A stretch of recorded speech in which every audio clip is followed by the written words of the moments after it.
Assalamualaikum warahmatullahi wabarakatuh. Perkenalkan, nama saya Muhammad Asrul Sabir, NIM 2003015049 dari kelas PJKRA. Jadi di sini saya akan mempresentasikan makalah saya, yakni diskursus makna perkembangan olahraga di sekolah. Periodisasi perkembangan olahraga di sekolah. Beberapa istilah yang pernah digunakan dalam setting persekolahan antara lain adalah istilah gerak badan, pendidikan jasmani, olahraga, olahraga pendidikan, pendidikan olahraga, dan pendidikan jasmani dan olahraga.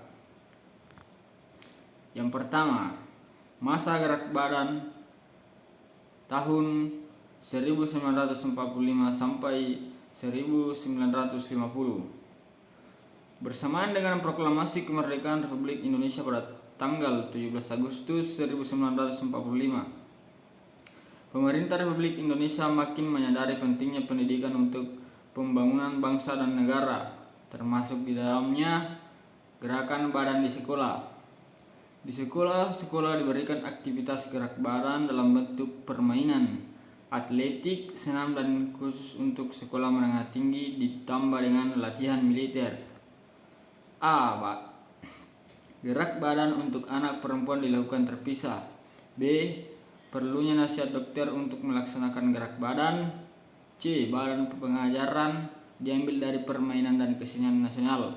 D. Perlunya musik. E. Perlunya kepanduan.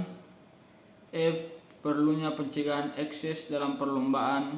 G. Perlunya membiayai kegiatan. Perlunya lapangan olahraga di setiap sekolah. Perlunya menolong sekolah partikulir. Dan perlunya mengadakan kursus kilat bagi guru-guru. Yang kedua, masa pendidikan jasmani. Terbitnya Undang-Undang Nomor 4 Tahun 1950 yang kemudian menjadi Undang-Undang Nomor 12 Tahun 1954 memberikan landasan kuat kepada pelaksanaan kegiatan olahraga di sekolah. Dalam penjelasan pada bab 6 pasal 9 tentang pendidikan jasmani tertuang bahwa untuk melaksanakan maksud daripada bab 2 pasal 3 tentang tujuan pendidikan dan jasmani pengajaran harus meliputi kesatuan rohani dan jasmani. Pertumbuhan jiwa dan raga harus mendapat perhatian seimbang menuju keselarasan, perkembangan intelektualisme, dan perkuatan badan. Pendidikan jasmani merupakan usaha untuk membuat bangsa Indonesia sehat dan kuat lahir batin. Oleh karena itu, pendidikan jasmani diharapkan mampu menjadi media untuk memelihara dan meningkatkan kesehatan badan dalam arti preventif dan kuratif. 3. Masa olahraga tahun 1961 sampai 1966. Dipercayanya DKI Jakarta menjadi tuan rumah Asian Games yang keempat, menuai perubahan struktural Departemen Pendidikan dan Kebudayaan. Biro Pendidikan Jasmani menjadi Jawatan Pendidikan Jasmani.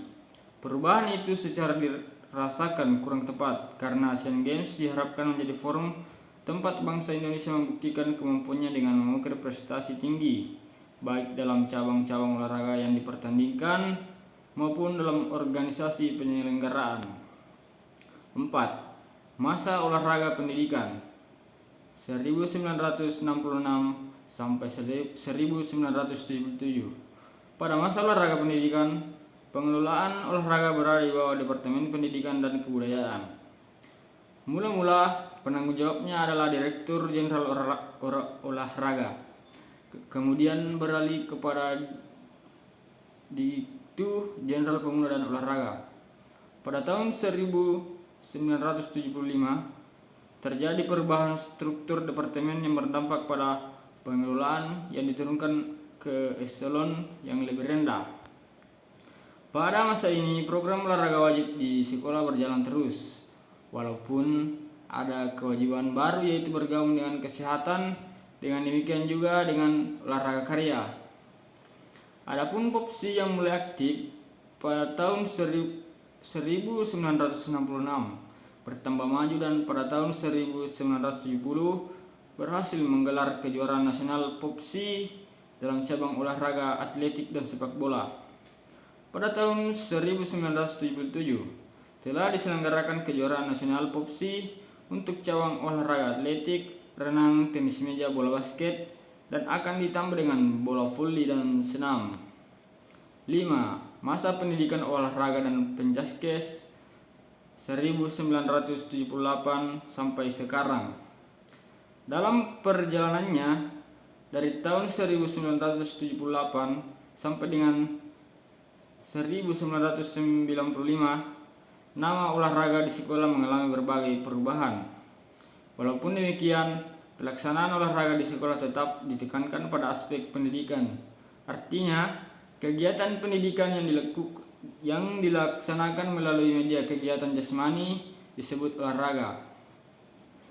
Perubahan nama tersebut berturut-turut adalah pendidikan olahraga, olahraga kesehatan, pendidikan olahraga dan kesehatan, dan yang terakhir sebagaimana tercantum dalam kurikulum pendidikan dasar 1993 dan kurikulum menengah umum 1995 adalah pendidikan jasmani dan kesehatan.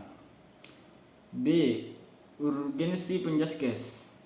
Diberikannya penjaskes sebagai rangkaian isi kurikulum sekolah bukanlah tanpa alasan, karena kurikulum yang merupakan seperangkat pengetahuan dan keterampilan merupakan upaya sistematis untuk membekali siswa peserta didik untuk mencapai tujuan tertentu. Dalam hal ini adalah yang menjadi manusia yang lengkap dan utuh. Tidak ada pendidikan yang lengkap tanpa pendidikan jasmani dan tidak ada pendidikan jasmani tanpa media gerak. Sayangnya, peran sentral dalam dan makna penting pendidikan jasmani masih berkutat pada tataran konsep dan